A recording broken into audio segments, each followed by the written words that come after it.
Hello. So as Megan just introduced me, my name is Jamie George, and I'm a material scientist currently working at PNNL.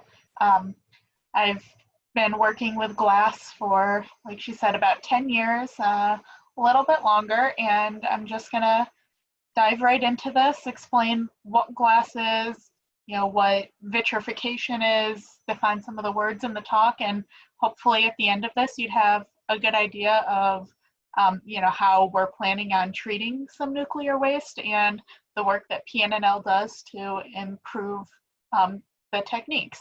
So to get us started, so we're one of 17 US Department of Energy labs. They're spread out all over the country, and almost all of the labs have different missions, different topic areas. They've got quite a bit of variety of science on. So we're the only one really up in the Pacific Northwest. We're operated by Battelle, who's a nonprofit company. All of the labs are operated by a variety of different contractors. So PNNL in particular has sort of missions that are they're focused on DOE's missions and addressing areas of national need. So some of those areas include like national security, energy independence, scientific discovery, but in particular, what I'm going to talk about here today is environmental management. So this is actually a picture that was taken out of our lab of one of my colleagues pouring a crucible full of hot glass, and you'll get to learn how glass is used for environmental management here. So this slide has some numbers showing, what PNNL is for the area. So it's about 4,700 employees at PNNL, about $1 billion of annual spending, patents, licenses, inventions. We've got quite a bit going on. 7,000 jobs generated in Washington State. So PNNL's got quite a bit of a foundation here in the Tri-Cities. And with Battelle being the 50-year contractor, well, almost 55 now, of PNNL, one of their missions has been developing goodwill and giving back to the community. So these numbers show how many hours the PNNL staff volunteer to give back to the community, how many different community organizations we have, and how much philanthropic investments have been made back in the company. So going forward, I'm going to give a little bit of information about myself. So I grew up in upstate New York in this tiny little town called Hornell, and I ended up choosing to go to a school called Hanford University. Nobody's ever heard of it. It's in a one-stoplight town. I just happened to pick it because I liked it there, had a nice environment, and I didn't really know what I ever wanted to do when I grew up besides, I kind of like science. So I ended up picking this major called Biomedical Materials Science and Engineering. No idea what it really was, but it sounded nice. And when I got to Alfred, I discovered it was one of actually only 2 schools left in the United States with a ceramic engineering program, and the only school in the United States with a glass engineering program. So as an undergrad, I ended up learning quite a bit about ceramic engineering and glass engineering, just from exposure to the professors and other colleagues I had at my school. So when I graduated, I decided that instead of focusing on biomedical, I really wanted to focus on glass. So I looked around the country, decided I was going to do a PhD at Missouri University of Science and Technology, which is the second of 2 schools in the country with ceramic engineering degrees. So while I was in Missouri, I did my thesis on dissolution behavior of bioactive borate glasses. And that's a big old mouthful to say, but basically I started working with glasses that are used to heal wounds. And I'll show a picture of them on a slide coming up. But one of the takeaways I really want people to get out of this talk is that it's really easy to think of glass as just that common everyday material, it's all around you, all of your windows, glasses, containers. But really, it's a whole family of materials, and there are quite a few different uses for it. So anyway, after I finished with my PhD, I moved to, oops, I moved here to the Tri-Cities. I started as a postdoc researcher in the radiological materials group and started looking at some species that volatilize from nuclear waste. And then I transitioned to a scientist and have kind of started to expand on the different ways that I study nuclear waste and glass. So I like to start out with kind of what is glass? And that sounds like a really simple question. It's not really all that simple of a question, and all the glass scientists across the world argue about what is glass and how you define it, and it's one of those, I'm going to just give a simplified version. So glass is a solid to begin with. So at room temperature, glass is a solid. It behaves like a solid, it breaks like a solid. There are a lot of rumors going around that glass is a really slow-flowing liquid. That is false. But it doesn't have any long-range atomic order. And with glasses, when you heat them up, they don't have a really hard melting point like something like ice. So when you have ice, once it hits 0 degrees Celsius, it goes from being ice to water. Glass really slowly transitions from being solid to being a melt at high temperatures. So the really two big takeaways in terms of defining a glass are that they have some kind of amorphous order to them, and that they have this glass transition behavior where they slowly transition from being a solid to being a liquid. This is a picture from our labs of a crucible with molten glass in it being poured into a mold that we can then use this glass to study for. So in our lab, we have these crucibles. They're made out of platinum and rhodium in order to melt our glass in at about 1150 degrees C. And then there's a schematic here just showing sort of the amorphous structure that I was talking about. So with crystals, this is an example of silicon dioxide, one of the most common glasses. When you have something like quartz, all of these atoms are arranged very regularly. You have this hexagon pattern that repeats itself.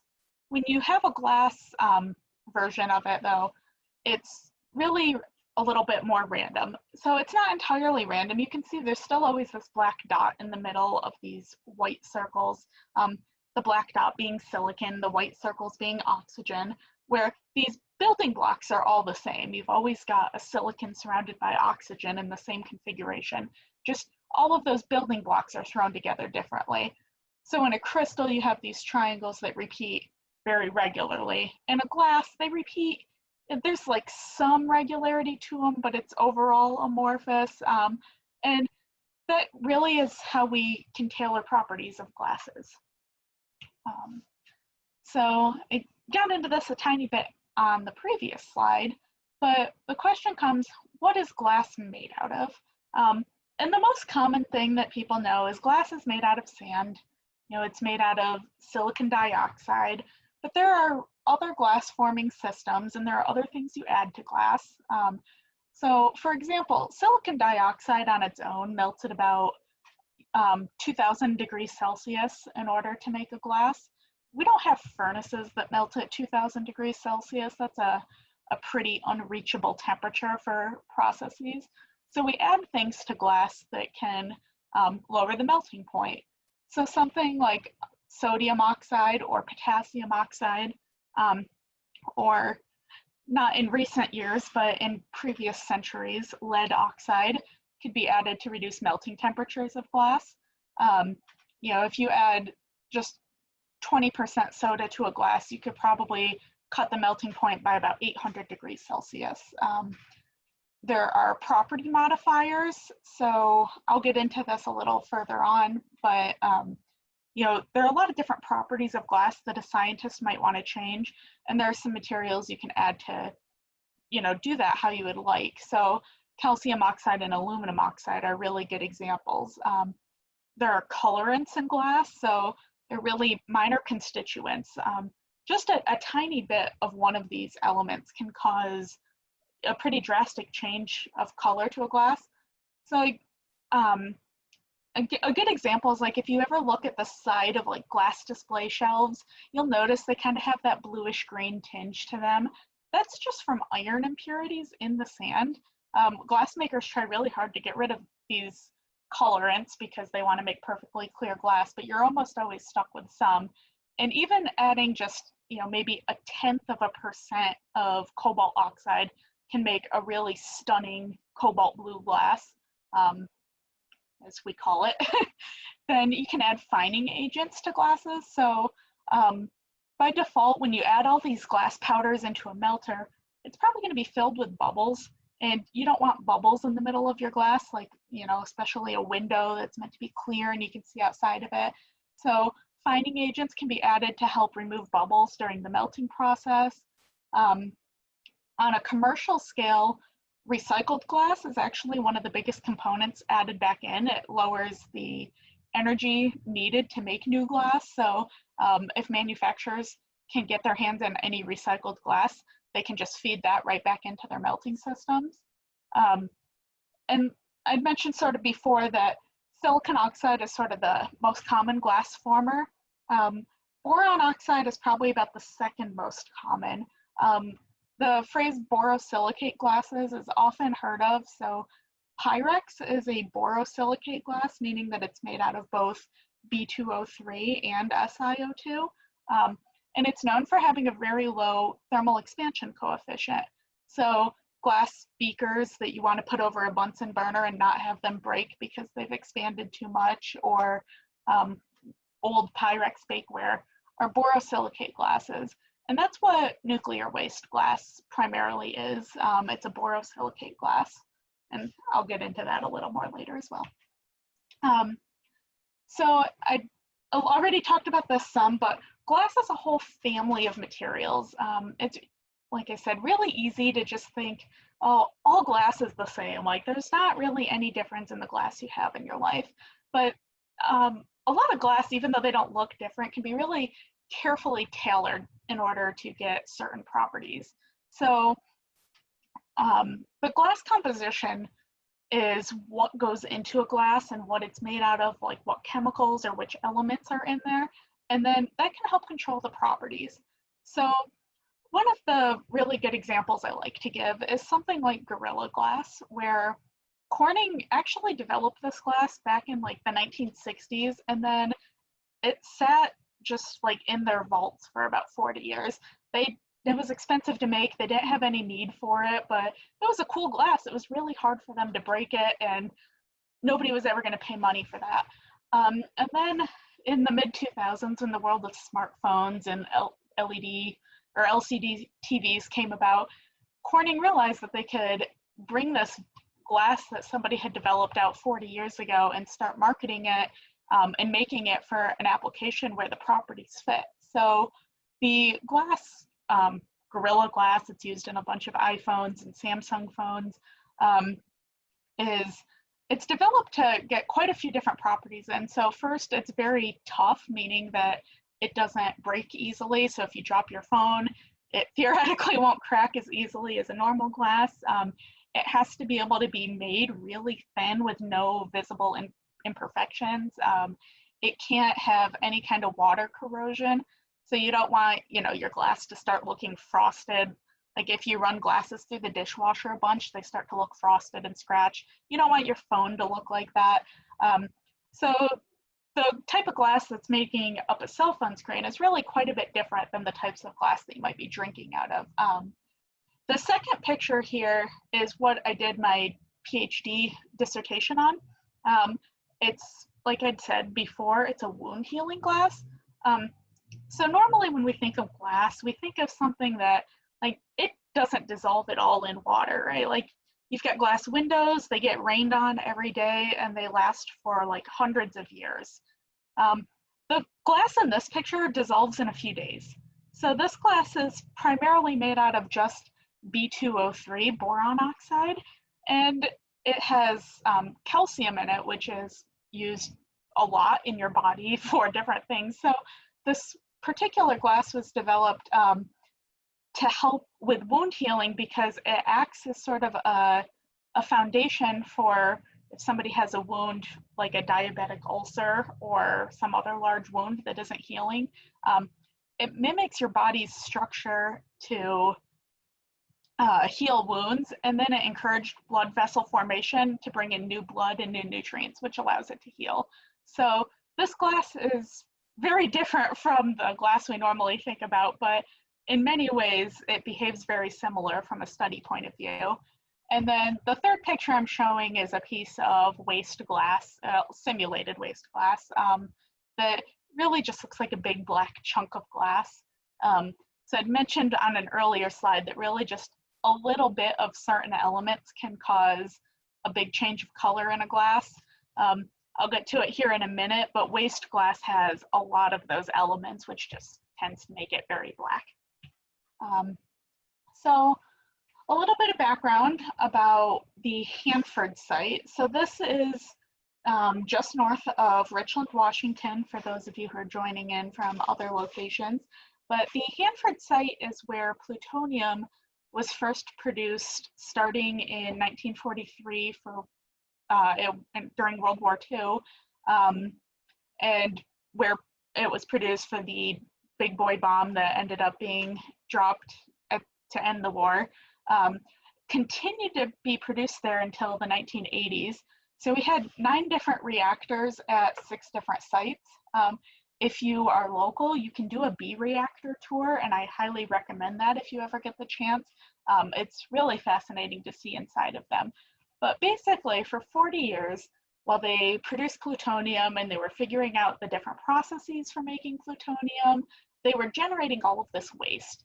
And they didn't really know what to do with it, but generating the plutonium for the bombs was higher priority than figuring out what they were going to do with the waste in the long run. So they thought, we'll just put it in tanks for now and we'll deal with it later. So all of the waste that was generated in these reactors got moved to 2 different tank farms, the west and the east areas, and is currently sitting in those tanks underground. So the plan after production stopped in the late 80s was, all right, what do we do with all of this waste? And it's been kind of decided that vitrification is what we're going to do. And I say this word as if people know what vitrification means, which many people don't. So I'm going to get into that a little bit on the next slide. But basically, we have all of this waste in tanks, and it's going to get divided into 2 different streams. So we have low activity waste and high level waste. And those 2 waste streams will both be treated on site at the waste treatment and immobilization plant.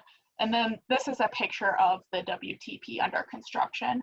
So we have quite a few different buildings. There's a pre-treatment facility, there's an LAW vitrification facility, there's an HLW vitrification facility, there are analytical labs, and then many different support buildings around the side. So I promised to get into what is vitrification, and kind of what is the title of my talk. So the biggest thing about waste is that it's currently, a lot of it is liquid. There's some solid, some salts, it's all sort of mixed together. And in its current state, it can move pretty easily.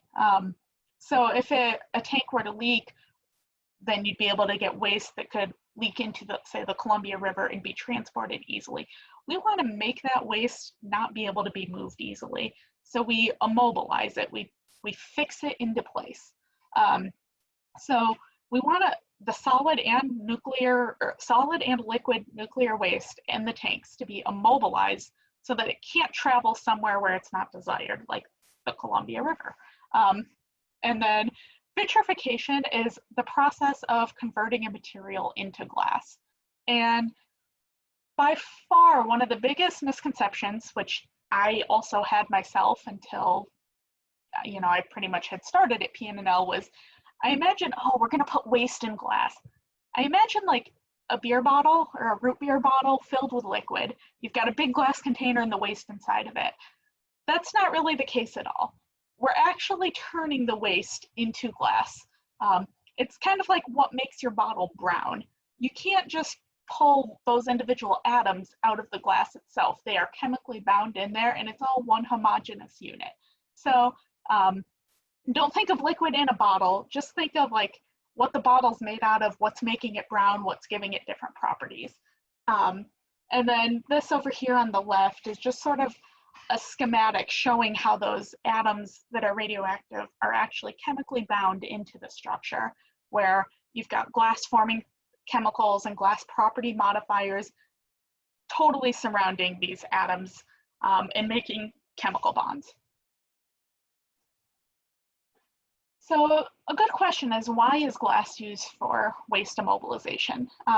One of the answers is that it's durable and it won't degrade in water. So like I said, think of your house or your car windows, or if you really want to go for it, think of like old cathedrals in Europe that have had the same stained glass for 1,000 years or 800 years. Nothing really happens when they get wet. So that's really good for waste immobilization. If we've got these big old chunks of glass sitting out in the desert, they're not going to slowly dissolve and then get into the water table and be able to contaminate things. They're all going to be fixed in one location. Another thing is that it could be made in large quantities. So as humans, we've been making glass for millennia.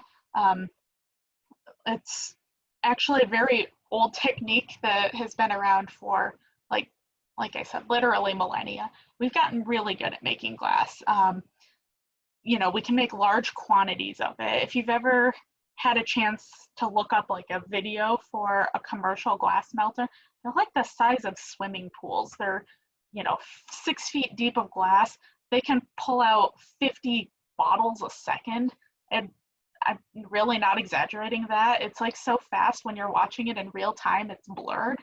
You know, we can make a large amount of glass at one time. And it's really versatile. We can incorporate almost any element in the periodic table into glass. And I'll show you why that's important here in a couple of slides. So all of these things combined are what make glass a really good candidate for immobilization of nuclear waste. So here I want to give just kind of a visual of what tank waste is. So the picture in the top left here are some of the tanks on site. These pictures were taken before they were backfilled, but these are double shell tanks. You can see like, you know, giant construction vehicles for scale and some people on top. It's not easy to get pictures of the inside of these tanks because they're highly radioactive and it's controlled, but there are sort of 3 layers of the waste. There's sludge. So this is all of the insoluble components that just fall to the bottom of the tanks. They settled out of the water. You've got the liquid, which is a very salt-filled liquid, you know, mostly sodium and some other salts, and then salt cake, which is these things are filled with so much salt that you get more salt just kind of precipitating out on the sides of the tanks. I have the only picture I could find of sludge here. It's almost about the consistency of like peanut butter. It's some pretty gross stuff. It's really hard to get out and work with and move around. So this is not your average everyday waste. This is probably some of the most complex waste that exists in the world.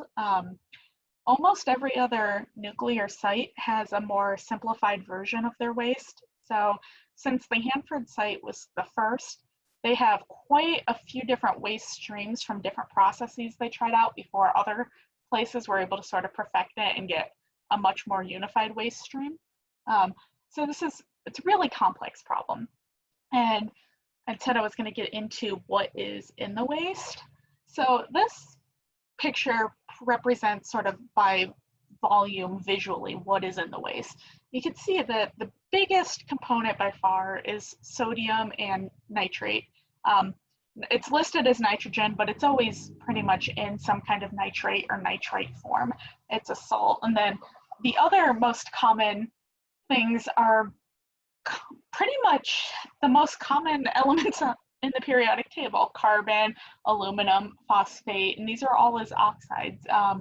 So I guess one of the biggest things that people often think is that all of the waste is just highly radioactive. And don't get me wrong, it is highly radioactive, but by volume, the biggest components are almost the top of the periodic table. They're light elements that are just very prevalent from these waste streams. They use nitric acid and sodium hydroxide a lot in the process of making plutonium, so you ended up with these as your waste stream. But however, most of the periodic table can be found in the waste.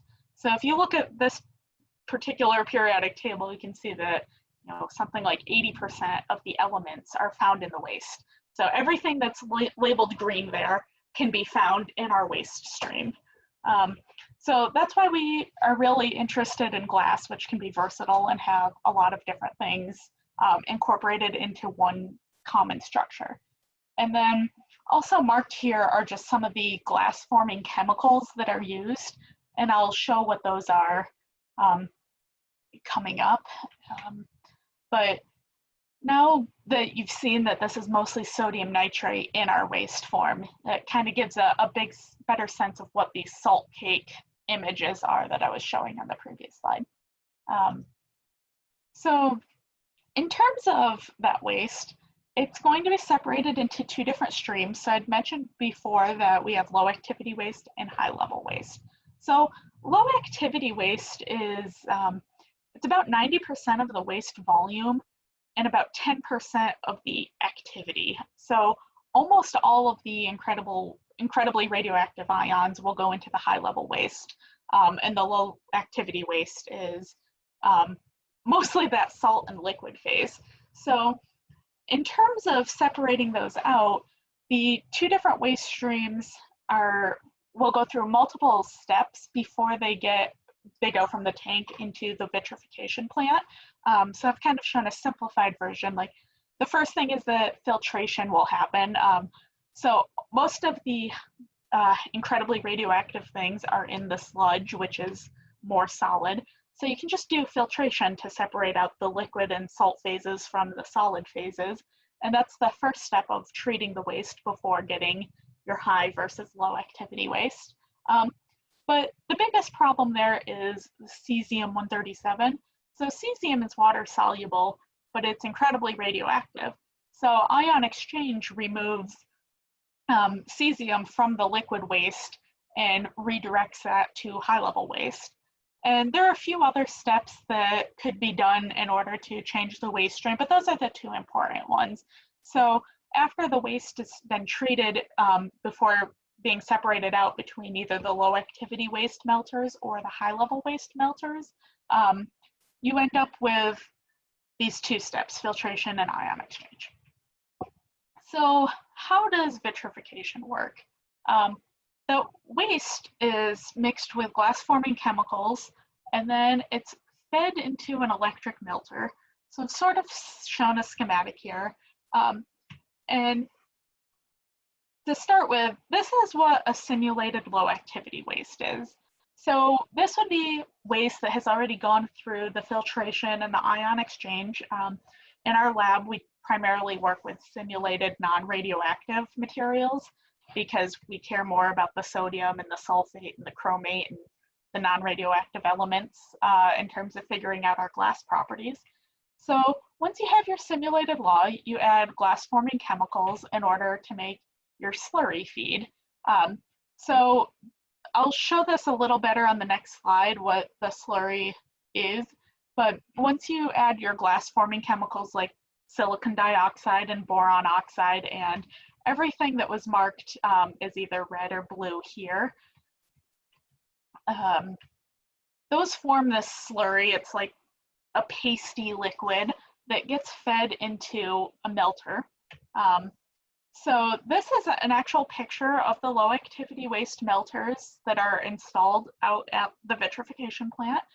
You can see a person standing here next to it for size scale, and I've got some more pictures later on. The glass is being heated by a couple of electrodes to 1150 degrees C, and then the slurry is fed on top of that. And once you have your glass melted, it gets poured into these containers.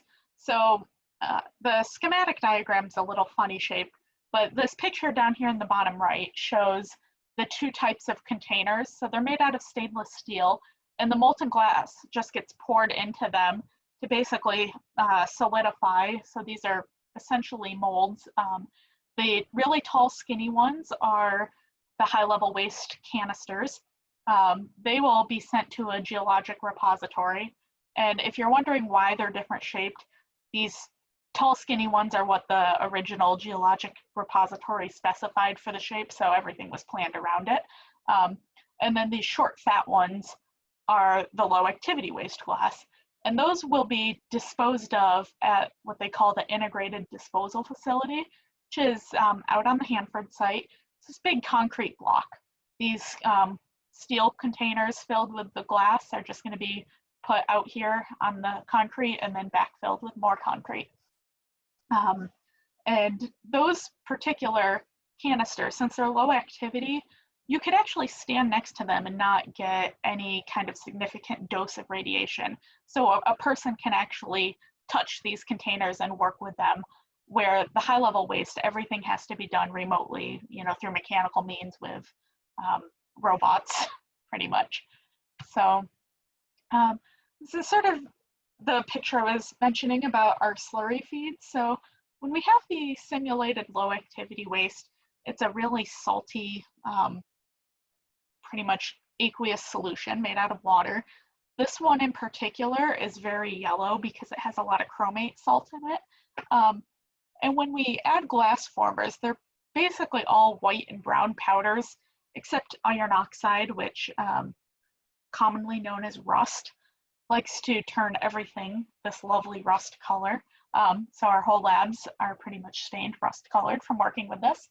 So, but this is pretty much what gets fed directly into those melters.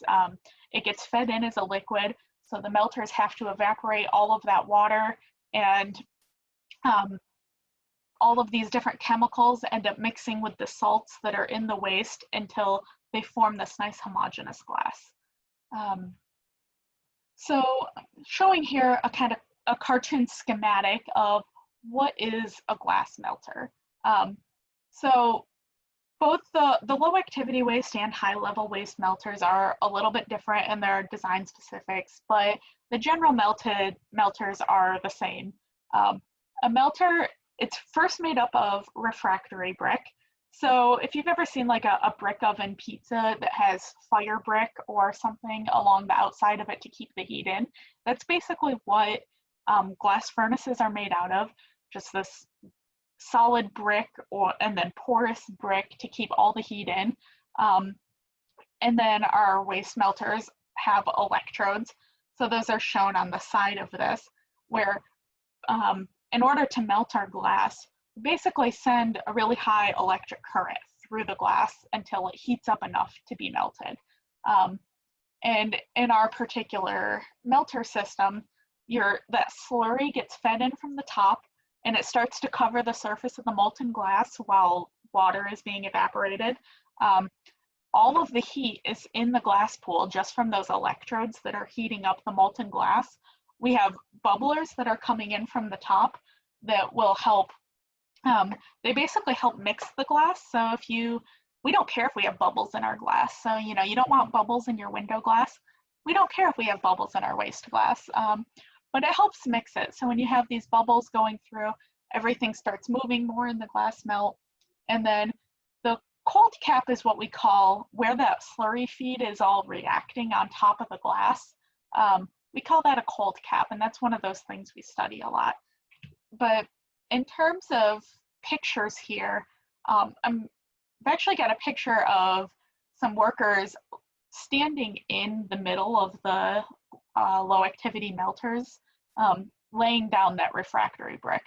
So it's kind of a very technical brick, but it's very basic masonry skills. You know, you lay your brick in a very particular way in order to not have any gaps and have everything hold together.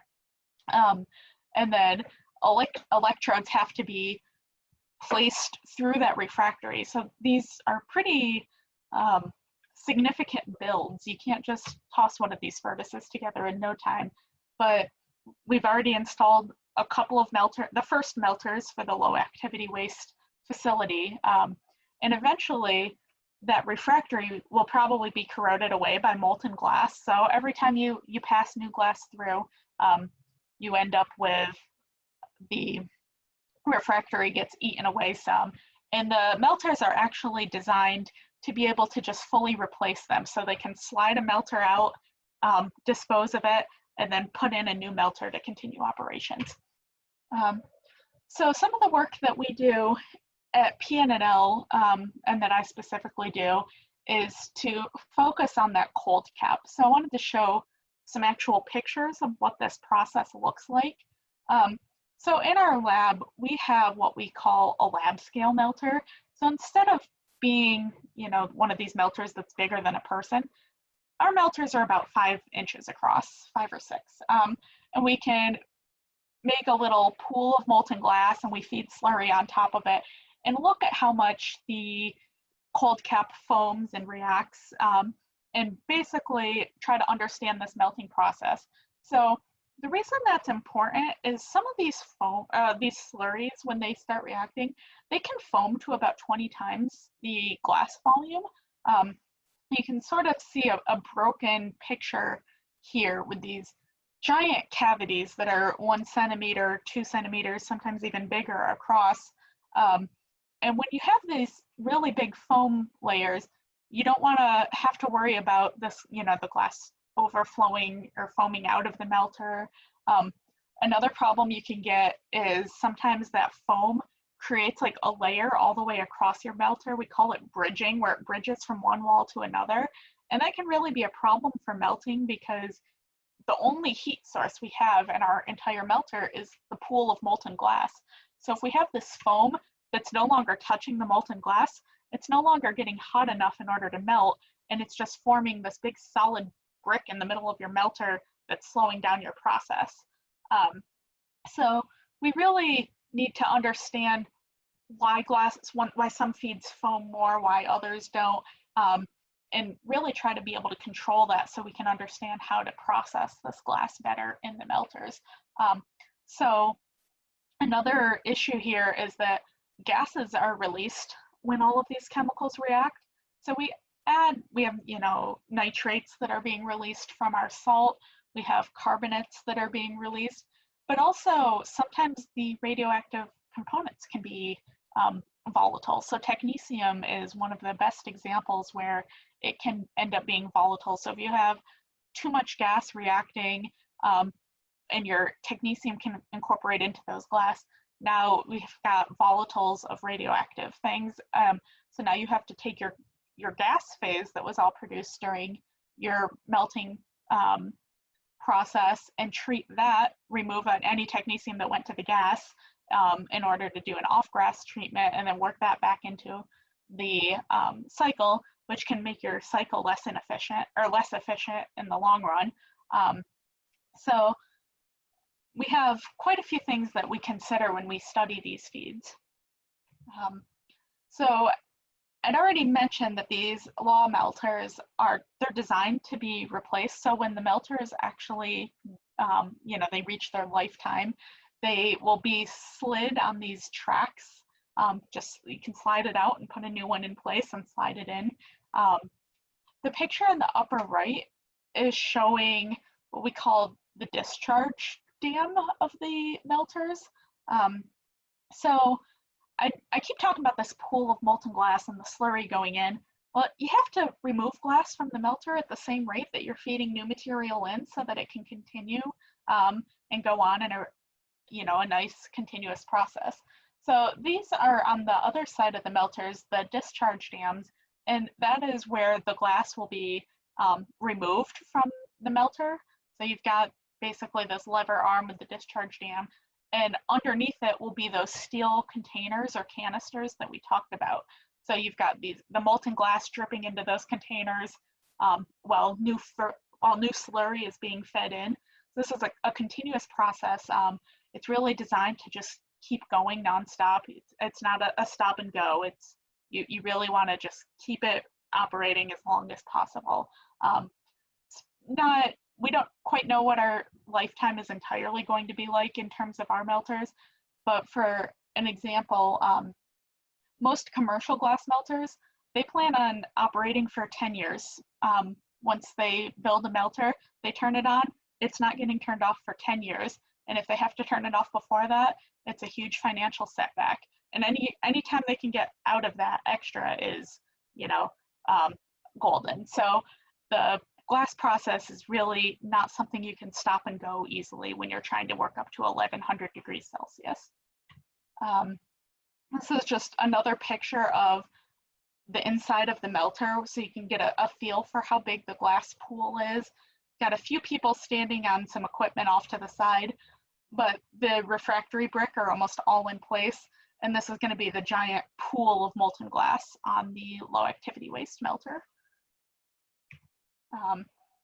And then I'd said before that it's going to be all fed into these steel containers, and you've got the glass that has all of the radionuclides and other elements from the waste in these stainless steel containers that will then be moved to their permanent facilities.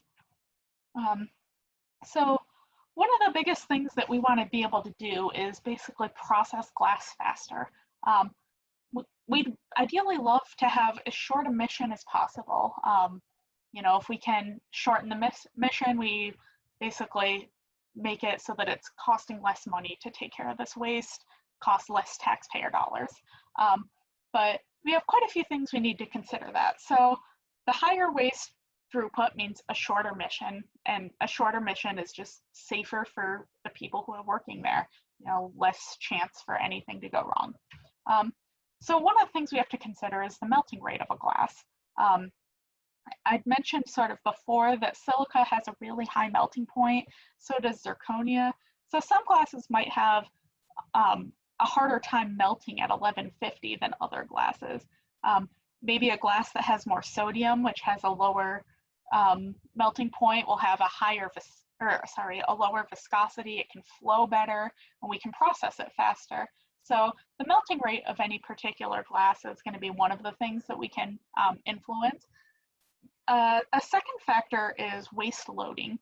So I didn't really get into numbers before.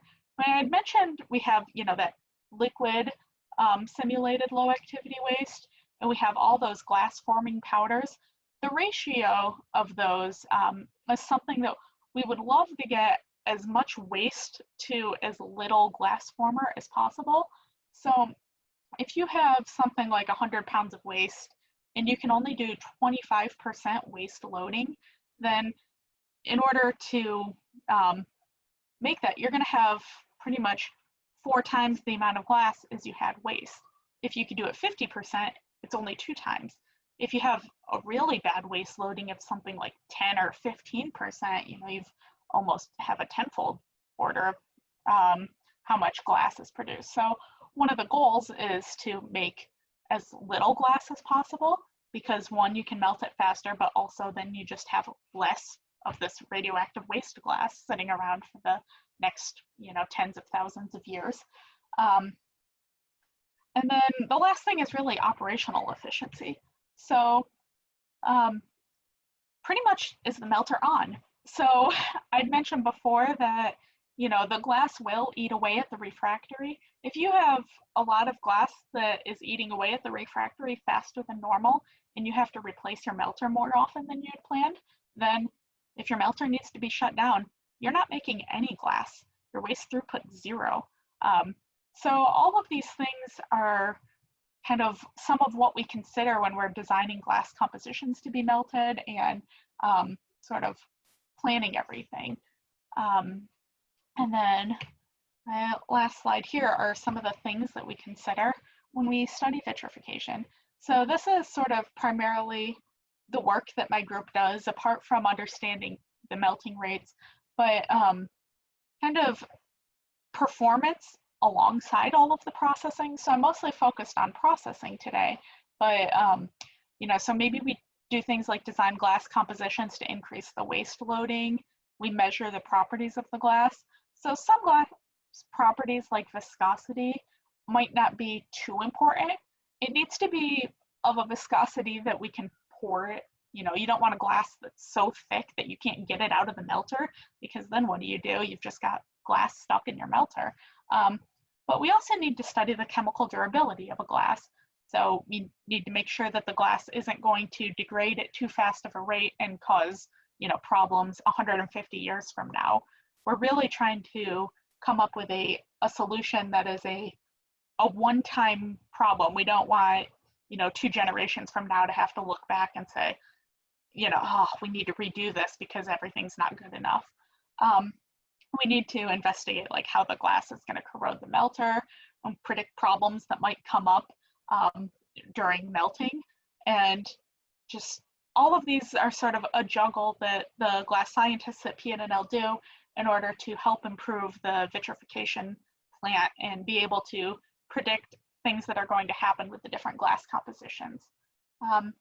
And with that, I know we've still got some time for questions. Then our moderator's been fielding those questions. So I'm gonna let them start fielding those questions. But once again, for anybody who wasn't here at the start of our talk, we have a QR code where you can take the survey, and you can also join the email distribution list for future seminars. These are happening most Tuesdays in the evening, and you can see the 2 upcoming seminars that we have. And with that, I will take any questions. Thank you, Jaime. We appreciate you taking time out of your schedule to let us know more about the laboratory and especially your research. And I know your audience appreciates it as well.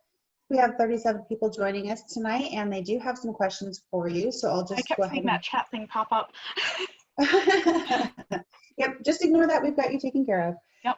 We have 37 people joining us, and they want to know, what is the average specific activity of the tank waste? Yes, they wanted to know the average specific activity for both the low activity and high level waste. I do not have an answer to that. I'm a glass scientist. I'm not a nuclear person. I'm sure that that information is out there, but I can't give a number and be remotely accurate. Okay. Was the tall, thinner waste canister chosen to avoid criticality? Yes, I believe that was one of the factors in it. So heat is not criticality, but heat.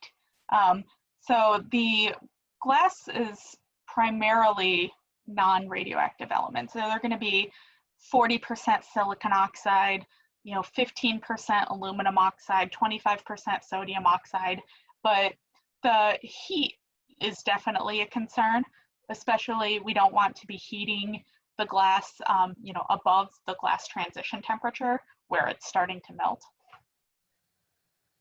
Is it easier or cheaper to transport in those canisters? In the steel canisters, I don't know if it's cheaper, but it's definitely easier. So the glass is, the containers and canisters are always the same shape, and you can really find that, you can automate the process to always deal with the same shape. Thank you. Is this process used to treat other waste? Yes and no. So a lot of countries have opted for vitrification, but almost every country has a different form of vitrification. And even within the same country, so the other big vitrification facility in the United States is the Defense Waste Processing Facility. And instead of mixing glass formers with their waste, they actually take pre-made glass and mix that with their waste in order to melt it. So it's a similar process used, but it can definitely vary some. And why do we need a bubbler to add bubbles? It's for mixing mostly. So we don't necessarily care about the bubbles themselves, but if we have bubblers that are making bubbles, then as those bubbles rise, the glass starts to sort of rise with it, and then it has to move down on the other side. It creates what we call roll cells within the melt and it just helps homogenize the glass and increase your melting rate. Okay, and I know you said you're a glass scientist, but do you happen to know the progress of the vitrification plant construction? That's a great question. So I know that at least on the law side that the melters are installed, that vitrification is planned. So a lot of the holdup in terms of the WTP was the pretreatment facility. There were many different forms of treatment, and research has kind of shown that maybe some of those pretreatment steps may not be necessary. So they're now forming the law pretreatment facility, which is sort of a simplified pretreatment, which is going to get us moving to low activity waste vitrification faster. Thank you. And what happens when the glass is stored in an area that experiences an earthquake? Are there any hazards associated with the glass breaking underground? No, so the glass will break. It's one of those, you've got very large pieces of glass with a lot of thermal differences across them. So there are cracks in the glass, and an earthquake isn't going to affect that. So that's pretty much not going to change much. Okay. And is adding radioactive waste to glass going to reduce the dose rate of the waste, or is this just for containment? It's not going to decrease any kind of dose in terms of the decay. So the radioactive decay will still take as long as the half-life determines. That's the keyword of immobilization in the title, basically to keep it all in one place. Okay. And do you find that the actinides, lanthanides migrate as the glass cools?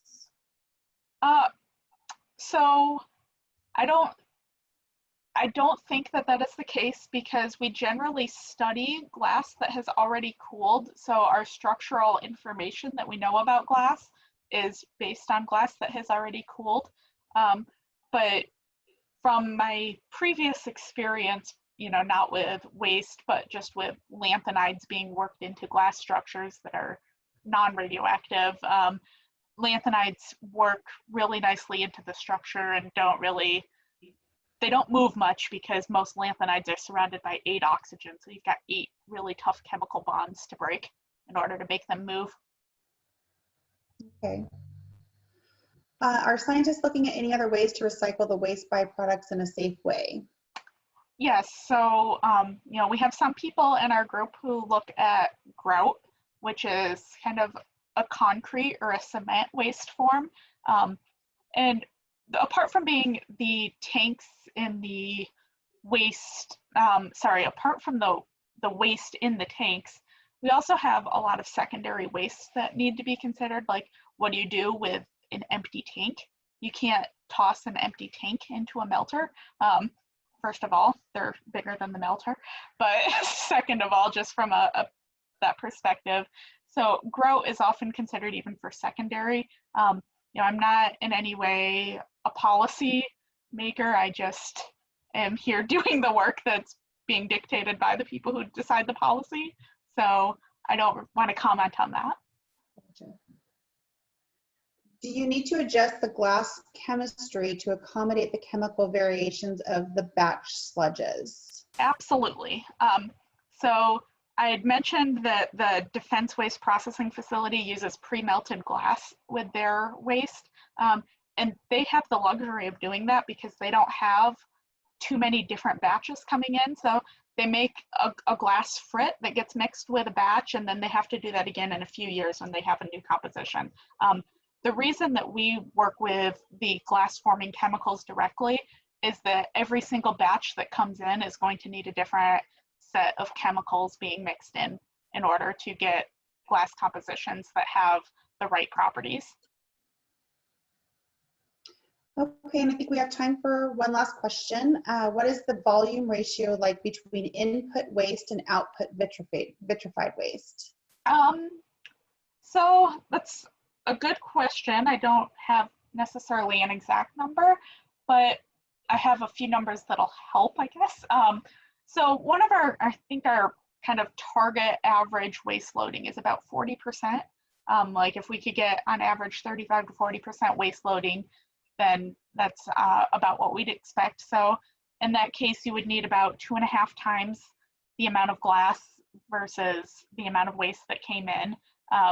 And then there are density considerations. So glass is more dense than the law waste, but probably less dense than the HLW waste. So it's one of those, there's definitely going to be more glass volume than waste volume, but it's going to depend on quite a few different factors in terms of how much more. Okay.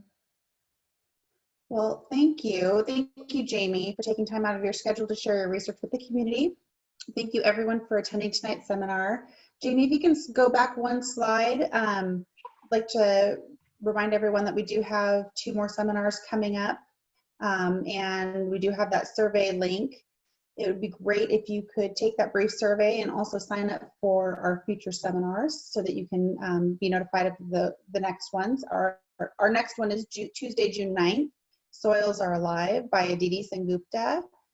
The registration link for Aditi's June 9th seminar will be sent out tomorrow to our distribution list and is also on our events page on pnnl.gov/events.